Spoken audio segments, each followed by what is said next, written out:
Oke, selamat datang di pembahasan kita kali ini. Kita akan coba bedah sebuah kerangka berpikir spiritual yang menarik banget buat kita-kita yang mungkin lagi ngerasa agak hilang arah di tengah dunia modern yang serba cepat ini. Semuanya didasarkan dari e-book Ruang Kesadaran Diri. Yuk kita mulai. Kita langsung mulai dengan sebuah pertanyaan yang cukup menusuk ya. Pertanyaan ini diambil langsung dari sumbernya. Dan ini bukan buat dijawab cepat-cepat loh, justru ini buat jadi semacam perenungan awal buat ngebawa kita ke suasana yang lebih dalam sebelum kita lanjut. Nah, kita masuk ke bagian pertama. Ini ngebahas soal dilema yang kayaknya umum banget kita rasain di zaman sekarang. Coba deh, rasain. Kenal nggak sama perasaan ini?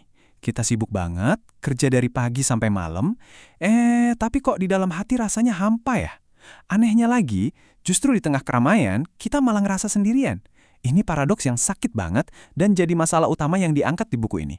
Dan disinilah metafora kuncinya.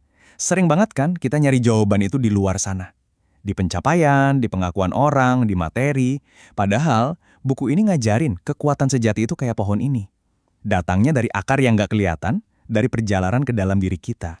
Jadi, perjalanan ke dalam diri ini sebetulnya buat apa sih? Well, menurut sumbernya, tujuannya itu buat ngejawab 3 pertanyaan paling fundamental. Siapa kita sebenarnya, dari mana kita datang, dan pada akhirnya kita mau kemana? Ini bukan pertanyaan ecek-ecek, tapi pilar buat bener-bener paham sama diri sendiri. Oke, pertanyaannya gede banget ya. Terus gimana cara jalaninnya? Nah, sumbernya ngasih kita semacam peta yang disebut pancaolah. Apa sih pancaolah itu? Gampangnya, ini tuh kayak sebuah sistem buat menyatukan berbagai sisi dari diri kita. Jadi ini bukan soal milih salah satu, misalnya pikiran doang atau perasaan doang, tapi tentang gimana caranya bikin semuanya jadi harmoni, jadi satu kesatuan yang utuh.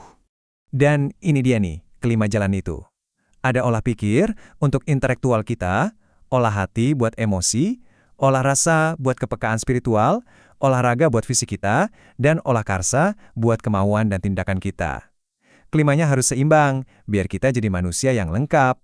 Tapi, ada tapinya nih, mencari kesadaran diri di era modern kayak sekarang tuh punya tantangan yang beda banget, unik, dan jujur aja jauh lebih halus. Wah, istilahnya kuat banget ya, evolusi iblis.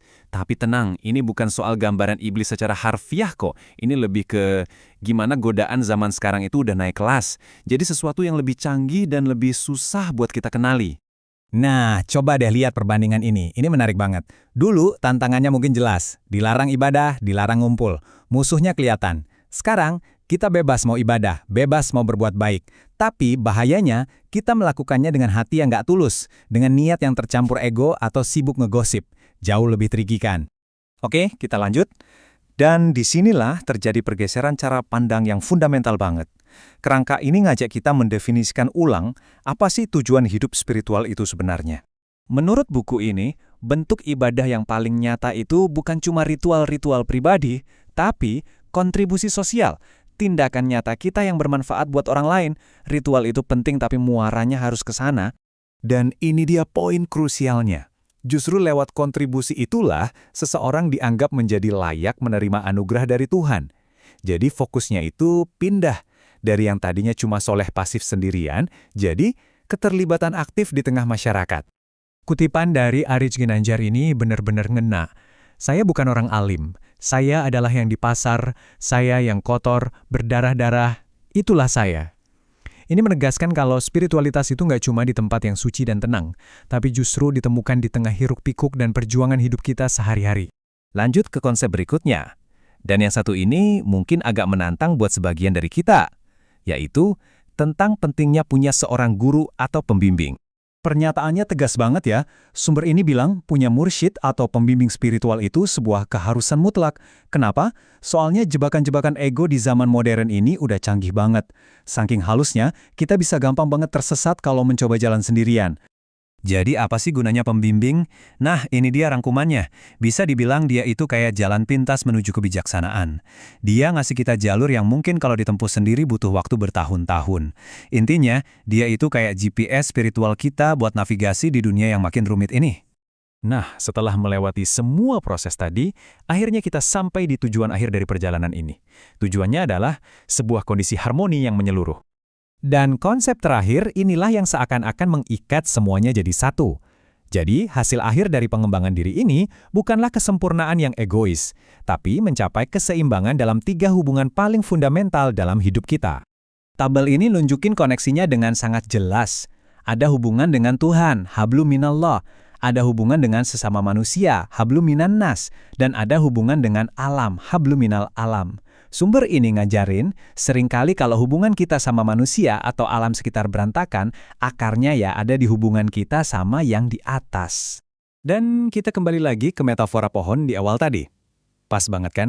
Akarnya yang menghunjam kuat ke dalam tanah itu adalah perjalanan batin kita. Dan cabang-cabangnya yang rimbun dan berbuah lebat itu adalah hasil dari perjalanan tadi, harmoni dan kontribusi kita kepada dunia luar. Dan puncaknya apa? Mencapai kondisi yang disebut fitrah. Itu adalah keadaan alami kita yang sejati, di mana kita sukses, damai, sehat, dan punya tujuan hidup yang jelas. Itu adalah versi terbaik dari diri kita, yang sebenarnya udah ada di dalam, tinggal kita buka kuncinya. Jadi, sebagai penutup, pertanyaannya kembali ke kita masing-masing. Petanya sudah ada, kompasnya sudah ditunjukkan. Sekarang, apakah kita mau terus-terusan mencari jawaban di luar sana, atau kita sudah siap untuk memulai perjalanan yang paling penting dalam hidup? Perjalanan ke dalam diri kita sendiri.